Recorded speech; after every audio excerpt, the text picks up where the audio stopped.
বাঙালির পছন্দ রেসিপির মধ্যে বাসন্তী পোলাওয়ের স্বাদ অন্যরকম।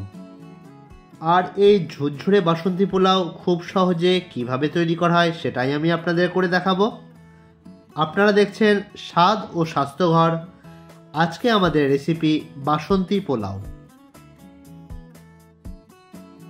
বাসন্তী পোলাওয়ের জন্য লাগছে গোবিন্দভোগ চাল। আমি এখানে 2 কাপ গোবিন্দভোগ চাল নিয়ে নিয়েছি। চালটা ভালো করে ধুয়ে নিতে হবে। এবার চালটাকে ছাঁকনির মাধ্যমে ছেঁকে থালায় ছড়িয়ে দেবেন, যাতে পুরো চালটা থেকে জলটা একদম শুকিয়ে যায়।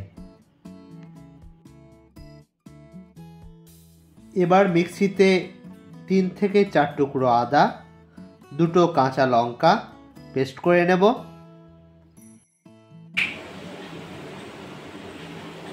এবার একটা বাউলের মধ্যে নিয়ে নিচ্ছি 3 চামচ ঘি ও 1 চামচ হলুদ। আচ্ছা, বলে রাখি, ঘিটা গলে গেলেই গ্যাসের ফ্লেমটা অফ করে দেবেন। এবার মিক্সিতে যে আদা লঙ্কার পেস্টটা করেছিলাম সেটা গোবিন্দভোগ চালের সাথে ভালো করে মিশিয়ে দিতে হবে। তার সাথে মিশিয়ে দেব হলুদযুক্ত ঘি। আদা লঙ্কার পেস্ট ও হলুদযুক্ত ঘিটা ভালো করে চালের সাথে মিশিয়ে নিয়ে তাতে মিশিয়ে দিচ্ছি 1 চামচ গরম মশলা। এবার কড়াইয়ের মধ্যে অল্প পরিমাণে ঘি নিয়ে তাতে দিয়ে দিচ্ছি 2টো তেজপাতা, সামান্য এলাচ, লবঙ্গ ও দারচিনির টুকরো। গরম মশলাটা একটু নেড়েচেড়ে ভেজে নিয়ে যখন দেখবেন সুন্দর গন্ধ আসছে তখন তাতে দিয়ে দিতে হবে কাজু। কাজুগুলো একটু ভাজা হয়ে গেলে তাতে দিয়ে দিচ্ছি কিছু কিশমিশ। এবার কড়াইয়ের মধ্যে দিয়ে দিচ্ছি থালায় ছড়িয়ে রাখা গোবিন্দভোগ চাল।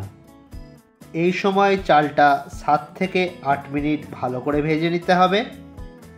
চালটা ভাজার সময় গ্যাসের ফ্লেমটাকে অবশ্যই স্লো করে রাখতে হবে।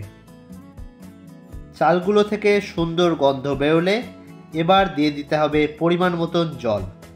এই জলের পরিমাণ কতটা দেবেন সেটা অবশ্যই ভাইটাল। জল কম দিলে চালগুলো সেদ্ধ হবে না, আবার বেশি পরিমাণে জল দিলে খিচুড়ির মতো হয়ে যাবে। মনে রাখার জন্য সহজ উপায়, যতটা চাল দেবেন তার দ্বিগুণ পরিমাণ জল দেবেন। আমি এখানে 2 কাপ চাল ব্যবহার করেছি, তার মানে এখানে আমি 4 কাপ জল ব্যবহার করছি। জলটা ভালো করে মিশিয়ে তাতে দিয়ে দিচ্ছি 3 থেকে 4টে লঙ্কা ও স্বাদ মতো নুন। নুনটা দেওয়ার পর দিয়ে দিচ্ছি চিনি। ভালো করে মিশিয়ে নিয়ে গ্যাসের ফ্লেমটা কম করে ঢাকা দিয়ে দেব। ঢাকাতে এরকম ছিদ্র থাকলে লবঙ্গ দিয়ে বন্ধ করে দেব। 7 থেকে 8 মিনিট পর ঢাকনাটা খুলে ভালো করে একবার নেড়ে দেবেন।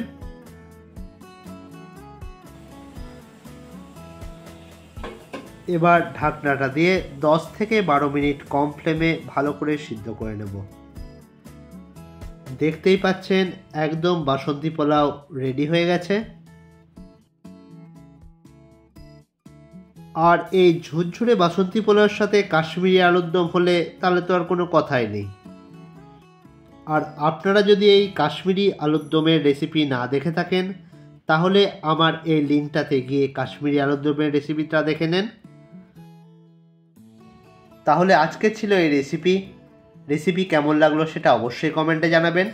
ভিডিওটা ভালো লেগে থাকলে লাইক, শেয়ার এবং সাবস্ক্রিপশন করবেন। স্বাদ ও স্বাস্থ্যঘর। সকলে ভালো থাকবেন, সুস্থ থাকবেন। ধন্যবাদ।